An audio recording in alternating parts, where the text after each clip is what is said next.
नमस्कार। आज हम बात कर रहे हैं रिलायंस पावर की। इसके शेयर में हाल में एक जबरदस्त तेजी देखी गई है। हाँ, बिल्कुल। तो हमारे पास एक विश्लेषण है जो इसी पर फोकस कर रहा है। शेयर का प्रदर्शन, कर्ज चुकाने की योजनाएं और हाँ, इसकी जो थोड़ी अस्थिर चाल है। हम्म। तो आज कोशिश यही रहेगी कि इस विश्लेषण की जो खास बातें हैं उन्हें समझें।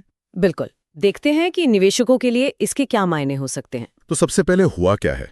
मतलब रिलायंस पावर का शेयर कुछ ही टाइम में 52 रुपए से उछलकर 59 रुपए तक चला गया। हाँ, करीब 13% से ज्यादा की बढ़त। ये काफी है, मतलब ध्यान खींचने वाला मूव है ये। बिल्कुल।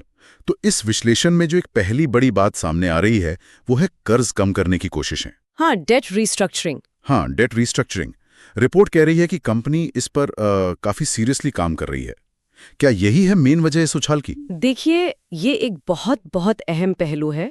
रिलायंस पावर पर कर्ज का बोझ वो तो काफी ज्यादा रहा ही है। हाँ, वो तो है। और ये निवेशकों के लिए एक चिंता की बात थी। तो जब कोई कंपनी, खासकर जिसकी ऐसी हालत हो, वो अपने कर्ज को मतलब नए सिरे से जमाने की कोशिश करे, जैसे ब्याज दर कम करवाना या चुकाने की अवधि बढ़वाना, तो ये बाजार को एक अच्छा सिग्नल देता है। अच्छा। रिपोर्ट ये इशारा कर रही है कि अगर ये सफल होता है तो कंपनी की जो बैलेंस शीट है वो सुधर सकती है, कैश फ्लो बेहतर हो सकता है। तो निवेशकों का भरोसा बढ़ता है इससे? हाँ, बिल्कुल भरोसा लौटता है कि भाई कंपनी शायद मुश्किलों से उभर सकती है। ये बात तो समझ आती है। कर्ज का बोझ कम होना तो सीधी सी राहत है।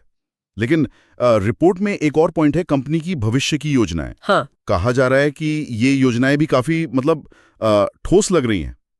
इसमें कुछ खास? हाँ, बिल्कुल। देखिए, विश्लेषण यही कहता है कि सिर्फ कर्ज कम करना ही काफी नहीं होता। सही बात है। आगे बढ़ने का रास्ता भी तो साफ दिखना चाहिए। तो ऐसा लग रहा है कि रिलायंस पावर अपनी फ्यूचर डायरेक्शन, शायद रिन्यूएबल एनर्जी या फिर मौजूदा प्लांट्स की कैपेसिटी बढ़ाने को लेकर कुछ क्लियर प्लान सामने रख रही है या शायद रखने वाली है। अच्छा। तो जब मैनेजमेंट एक भरोसेमंद विजन दिखाता है तो निवेशकों को लगता है कि हाँ, कंपनी में ग्रोथ की गुंजाइश है। तो ये उम्मीदें भी शेयर प्राइस को ऊपर ले जा सकती हैं। एग्जैक्टली। ये उम्मीदें भी कीमत बढ़ा सकती हैं। ठीक है। तो कर्ज का मामला, भविष्य की योजनाएं, लेकिन यहाँ एक और थोड़ी दिलचस्प सी बात निकल कर आई है। क्या? रिपोर्ट में लिखा है कि कुछ लोग अब रिलायंस पावर की तुलना वो अडानी समूह से करने लगे हैं। ओह, अच्छा। ये तुलना कहाँ तक सही है और इसका क्या असर पड़ रहा होगा? देखिए, ये तुलना थोड़ी कॉम्प्लिकेटेड है। अडानी समूह ने पिछले कुछ सालों में एनर्जी और इंफ्रा में बहुत तेजी से विस्तार किया है, वो सब जानते हैं। हाँ, बिल्कुल। हालांकि उन पर भी कर्ज को लेकर सवाल उठते रहे हैं। हाँ, वो भी है। तो विश्लेषण ये बताता है कि शायद कुछ निवेशक रिलायंस पावर में भी वैसी ही एक तेज ग्रोथ वाली कहानी देख रहे हों। अच्छा, मतलब एक उम्मीद। हाँ, एक उम्मीद। लेकिन ये ध्यान रखना बहुत जरूरी है कि दोनों कंपनियों की सिचुएशन, उनका कर्ज का लेवल, बिजनेस मॉडल सब काफी अलग है। ऐसी तुलना अक्सर मतलब मार्केट सेंटिमेंट से ज्यादा चलती है, ना कि सिर्फ फैक्ट्स है। तो ये उम्मीदें तो जगा सकती हैं, पर इसमें रिस्क भी है फिर। हाँ, इसमें रिस्क तो है ही। सावधानी से देखने वाली बात है ये। बिल्कुल। रिपोर्ट एक और चेतावनी भी देती है। वो कहती है कि रिलायंस पावर का शेयर एक मोमेंटम स्टॉक है। हाँ, मोमेंटम स्टॉक। इसका क्या मतलब हुआ और निवेशकों को इससे क्या समझना चाहिए? देखिए, मोमेंटम स्टॉक का सीधा सा मतलब है कि शेयर की कीमत खबरों या बाजार के मूड के हिसाब से बहुत तेजी से ऊपर या नीचे जा सकती है। अच्छा, मतलब तेजी से चढ़ा, तेजी से उतरा। हाँ, बिल्कुल। इसमें तेजी से पैसा बन सकता है तो उतनी ही तेजी से डूब भी सकता है।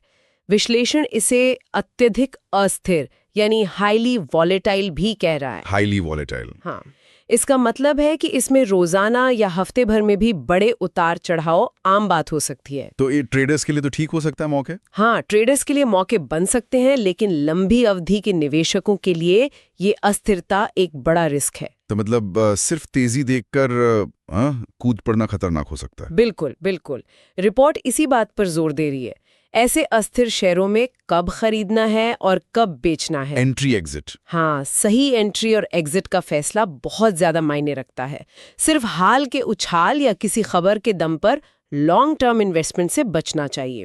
जरूरी है कि निवेशक कंपनी की जो बुनियादी बातें हैं, उसकी कमाई, प्रॉफिट, मैनेजमेंट की क्वालिटी और कर्ज की असल स्थिति, फंडामेंटल्स। हाँ, फंडामेंटल्स, उनका गहराई से विश्लेषण करें, न कि सिर्फ मोमेंटम पर दाव लगाएं। सही कहा। तो कुल मिला के देखें तो रिलायंस पावर के शेयर में जो उछाल है, हाँ। उसके पीछे कर्ज कम होने की उम्मीदें हैं, भविष्य की योजनाओं की बातें हैं, और कुछ हद तक शायद वो अडानी समूहों से तुलना वाली बात भी। हाँ, ये सब फैक्टर्स हो सकते हैं। लेकिन सबसे अहम बात जो इस विश्लेषण से निकल रही है, हाँ। वो ये है कि भाई ये शेयर काफी अस्थिर है और उसमें जोखिम भरपूर है। और यहीं पर मतलब सोचने वाली बात आती है। ये सिचुएशन हमें याद दिलाती है कि शेयर बाजार में किसी कंपनी का मूल्यांकन करते समय सिर्फ उसकी मौजूदा कीमत या हाल का प्रदर्शन देखना काफी नहीं होता। बिल्कुल जरूरी है कि हम उस तेजी या गिरावट के पीछे के कारण समझें, कंपनी की असली वित्तीय सेहत को परखें और उसमें जो छिपे रिस्क्स हैं, खासकर ये अस्थिरता, उसको पहचानें। सही है। तो एक अहम सवाल जो निवेशकों को खुद से पूछना चाहिए, वो ऐसे शेयरों में मौके और जोखिम के बीच सही बैलेंस कैसे बना सकते हैं। ये एक विचार करने वाली बात है।